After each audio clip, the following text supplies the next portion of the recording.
What's up, YouTube? Welcome to today's video. Today's video is about self-improvement. I've been talking about that a lot this year, and I think it's because with everything going on, it's allowed me to take time and really look at things that I can improve in, not just in my personal life, but in my professional life as well. So one of the things I want to improve on is getting in shape. So I used to be a guy that went to the gym, you know, every day and worked out. But I'm not really about that life anymore, and I'm only going to get so big. But when I advocate for exercise, in the way I think most people should advocate for exercise, is not to get big, not to get strong, but to be healthy, so you can spend more time doing the things that you want to do in life, spending more time with your loved ones, and just feeling all around better. So you know, when I think about getting in shape, I think about, of course, jogging. That's something that a lot of people like to do, or cycling. Like, I used to be big into BMX, really loved BMX, but I was never a big skateboarder in terms of like tricks. But when it came to cruising, like, I loved bombing hills with longboards. So you may be asking yourself, why am I walking in the woods when I'm talking about skateboarding? And that's because I like to hike, so I walked off the greenway for a minute to go down this little small hiking trail. But we're gonna hit that trail again in a minute, the paved trail, and do one more back and forth. So altogether, it's not much. I'm gonna start like logging my times, but it's about a mile that I've done today. So all things considered, if you can hear me, this board rolls pretty smooth. I really enjoy it so far. Like I said, it's like almost like a long board, but in a small footprint, like a cruiser board size. Really enjoy it. They have a whole bunch of different ones on there. Like I said, not just cruisers, long boards, your regular boards. They call them ATVs. They have like all around boards. So if you haven't heard of LANDYACHTZ, check them out. I'll link them in the description. But yeah, look how gnarly this sky looks. Can you see that? It's about to pour down. So I was really hoping I'd be able to test out the new Mavic Air 2 zoom features today. The sky looking like that. I don't know if I'll be able to put it in the air, but we might. We'll see. One thing I love about these boards is those freaking wheels. So they have hogs wheels on them. They're big and chunky. They ride over all these sticks, all these little things that might be on your trail, leaves, cracks, pebbles. No problems. I haven't got thrown off yet, so it's pretty sick. So I've always driven a car around for most of my life.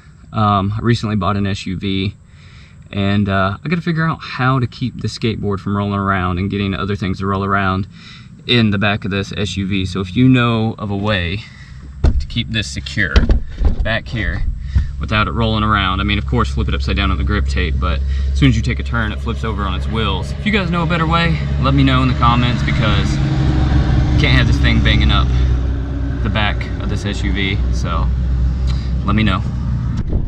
All right, guys, so we're back in the car. So like I said, that board is extremely gnarly. I love it. It is something that not only can me and my son go out and skate and have a good time with, because he fits perfectly on penny boards, and he's going through a scooter thing right now, a scooter phase, so he has a bunch of different scooters, which is pretty sick in itself because he bombs hills. If you've watched any of these videos, like the penny board death trap video, you can see that he was bombing hills in that. But yeah, so it's something that not only can I get out and spend time with him, it's something that's going to allow me to get in, you know, like some sort of exercise, right? It's like running or jogging, but it's way more freaking fun. Apparently, I'm leaking air in my back left tire, and I just recently watched Casey Neistat's vlog that he just uploaded, where he was like, oh, my Tesla is leaking air out of the tire, and instead of getting a new tire, I just fill it up every couple days. I was like, oh, that sucks. And then lo and behold, literally the next day, I don't know if it's karma or what, because I wasn't like, haha, Casey Neistat, but I was like, damn, that sucks, you know. And then like literally the next day, my car has decided to do the same thing. So I'm putting about 15 PSI in the tire every 2 days, and I have an appointment to get a new tire and just basically get my car checked over in like 3 or 4 days. So right now we're just filling it up with air. So let's go get that done. So the smartest thing they've ever done is put credit card readers on these air machines. Because even before now, I've never carried change, ever. Or if I did, it would just fall out of my pocket. Now, this stupid air thing here doesn't have a gauge on it, so I can't really tell. So maybe I can look up front. It's like almost $2 for this, and it doesn't even tell me how much air I'm putting in there.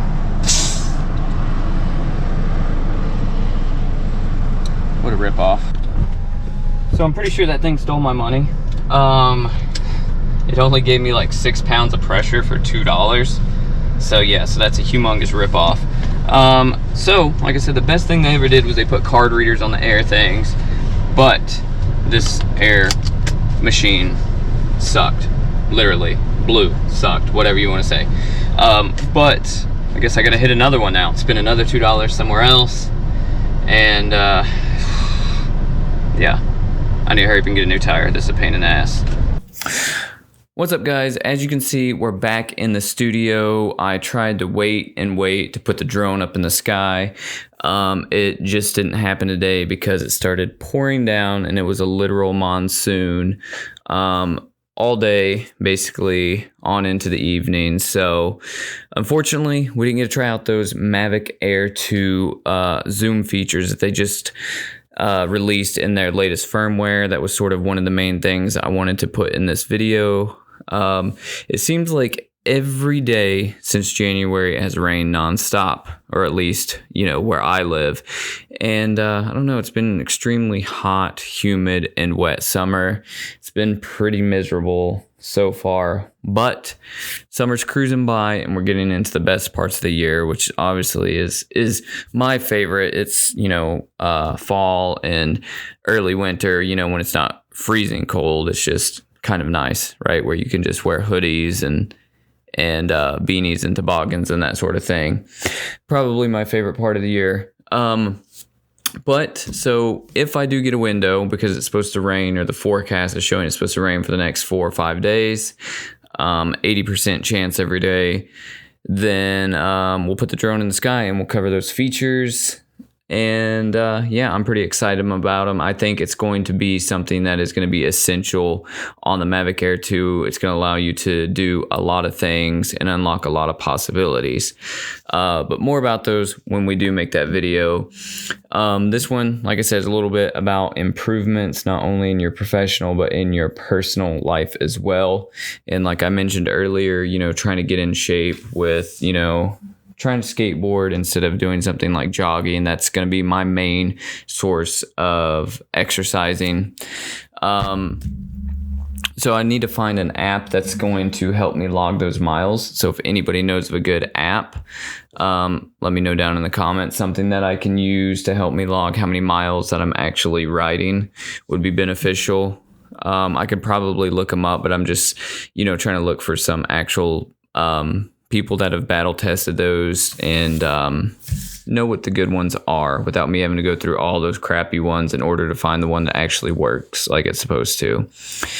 So professional improvements, you know, we've had a couple different logos on this channel. If you've been a subscriber from the very beginning, or if you just followed me through all my different business ventures and whatnot, branding super important to me. I really like design. And we had a logo that I just redid recently, and it was this one here. It was this casket logo, which I really like. It's something that I'm going to hold on to, but something that will probably just be featured in merch and not necessarily the main channel logo, because it literally tells you nothing about me, other than, you know, like, I don't know, I'm dead. I don't know what the casket portrays, other than, you know, of course I like horror, and I'm a horror filmmaker and all that. But or primarily a horror filmmaker, but I don't feel like it does the job or lets people know what I'm about from, the beginning. So I sourced and customized this logo here. And this is the new one. I think the skeleton holding the camera kind of lets people know, okay, well, this guy is into cameras and darker stuff, skeletons, horror. Hopefully they connect the dots, horror filmmaker, horror camera guy, whatever. I think it does a better job at letting people know from the beginning what I am from the minute they see it. So that's going to be the new channel logo, or it's going to be the main logo for my brand. And if you stick to the end, it's going to be the outro of every video. There's actually an animated version. So stay or skip to it and watch that, and let me know whether you think it's rad or you think it's bad. Let me know in the comments. I personally really like it, and I think it does a great job of explaining what I'm all about and my personal niche that I'm portraying on this channel. Also, on the topic of branding, Everblack Coffee, that's my coffee company.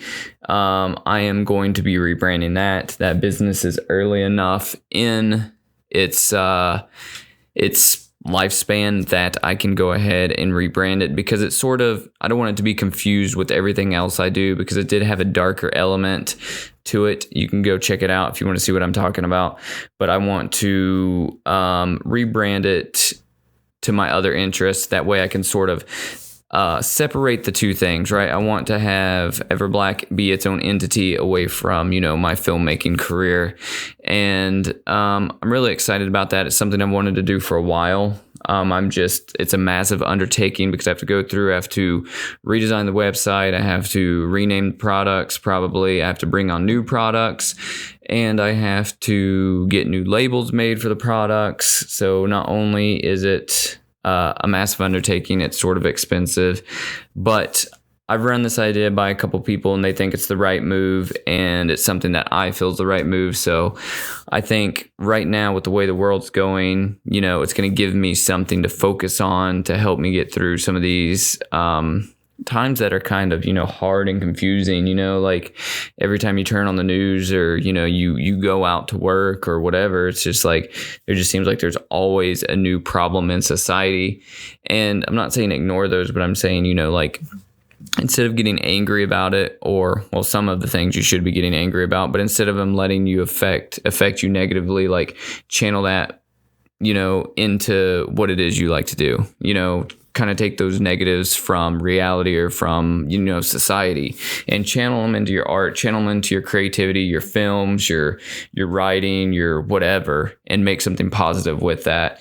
And that's, sort of what this is about. It's going to help me get through this little weird year we have in 2020, especially since lately I've been working a lot. So normally my day job is 3 days a week, and which takes up basically 3 full days. I'm basically erased off of Earth. Basically, I'm gone for 3 days.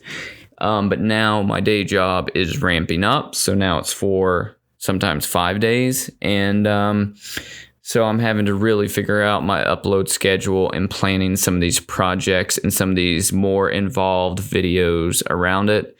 There won't be less uploads. I just have to be better with time management. So, got a lot of fun stuff planned. Me and Justin, we are working towards getting some films back in the works, keeping the cast and crew small, and maintaining social distancing while on set. We're looking at a couple other production companies that are doing the same thing. If you look at like Hollywood and stuff, a lot of those movies are getting back into production, and we're just sort of like watching the precautions they're taking on set. And we're going to start trying to implement those, or figure out how we can implement those in Black Mass Films to get some of these horror movies back underway and get some of them going, because we had a couple in production before all this started. And we have a killer anthology that we're trying to film, and we're ready. We're ready to put it out. So other than that, guys, I hope you're kind of enjoying some of this vlog content I'm putting out, and I hope, it's letting you get to know me a little better. And, feel free to comment down below. Make sure you subscribe, and be on the lookout for all the new videos that are coming out. And as always, stay rad, and just go shoot. I'll catch you on the next one.